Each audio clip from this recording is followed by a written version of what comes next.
ہمارے معاشرے میں آزمائش کا بہت اہم کانسیپٹ ہے، اور اکثر کہا جاتا ہے کہ اللہ انسان پر ضرورت سے زیادہ آزمائش نہیں ڈالتا۔ البتہ ہم دیکھتے ہیں کچھ لوگ مشکلات میں اتنے دوچار ہوتے ہیں کہ نعوذ باللہ خودکشی تک کی کوشش کرتے ہیں۔ وہ خودکشی اس وجہ سے نہیں کرتے کہ آزمائش میں مبتلا ہوتے ہیں، اس وجہ سے کرتے ہیں کہ خوف خدا نہیں ان کو ہوتا، انہیں دین کی پہچان نہیں ہوتی۔ آج تک کسی مولوی کو سنا ہے کہ آپ نے خودکشی کی ہو؟ اب آپ نے مجھے یہ نہیں کہنا کہ مولوی بھوکا نہیں مرتا، نہیں، ایسا نہیں ہے۔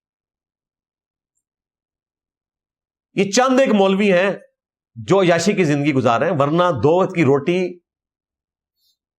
ائمہ مساجد کے لیے ایک بہت بڑا ایشو ہے۔ ان کی تنخواہیں تو دیکھیں، آج کی ڈیٹ میں یقین کریں ہمارے جیلم شہر میں 5,000 7,000 سیلری کے اوپر امام مسجد گزارا کر رہے ہیں۔ مجھے بتائیں کیسے گزارا کرتے ہوں گے؟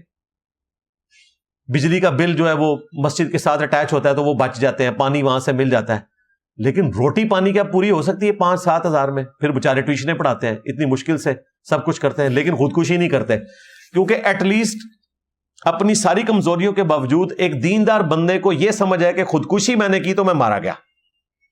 صحیح مسلم میں حدیث ہے، خودکشی والے کا نبی علیہ السلام نے جنازہ نہیں پڑھایا، صحابہ کو کہا کہ تم پڑھ کے دفنا دو، میں نے نہیں پڑھانا، تاکہ میں اپنی نفرت کا اظہار کروں اس عمل سے۔ ہمارا ایک اسٹوڈنٹ تھا، 16 سال کی عمر میں اس نے تیزاب پی کے خودکشی کر لی تھی، یہ میں 2008-9 کی بات کر رہا ہوں۔ حافظ قرآن تھا، دعوت اسلامی کے مدرسے سے، ابھی وہ حفظ مکمل تقریباً کر چکا تھا، تو میرے درس میں بھی آتا تھا، کافی حد تک اس کے عقیدے ٹھیک ہو گئے تھے، پتہ نہیں پھر کس چکر میں پڑا وہ، اور اچانک اس کی خودکشی کی خبر آئی، اور جیلم شہر کی تاریخ میں اتنا بڑا جنازہ شاید ہی کسی کا ہوا ہو، ظاہر ہے جوان لڑکا تھا، میں نے اس کا جنازہ نہیں پڑھا، حالانکہ مجھے جنازہ پڑھانا چاہیے تھا، صرف اس وجہ سے کہ نبی علیہ السلام نے ڈومیننٹ پرسنالٹی ہوتے ہوئے خودکشی والے کا جنازہ نہیں پڑھا، اس عمل سے نفرت کے اظہار کے لیے۔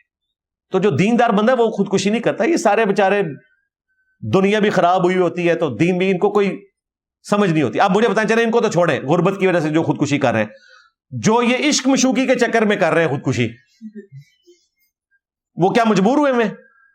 ہماری اکیڈمی میں اگر 100 کالیں آتی ہیں نا طلاق کے اوپر، تو اس میں سے آلموسٹ سمجھ لیں 90 کالیں وہ ہوتی ہیں جو لو میرج ہوئی ہوئی ہوتی ہے، تو بعد میں پھر وہ طلاق کے مسئلے پوچھ رہے ہوتے ہیں۔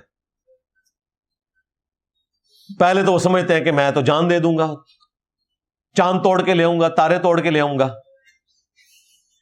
بعد میں رشتہ ہی توڑ دیتے ہیں۔ فرض نماز کے بعد اجتماعی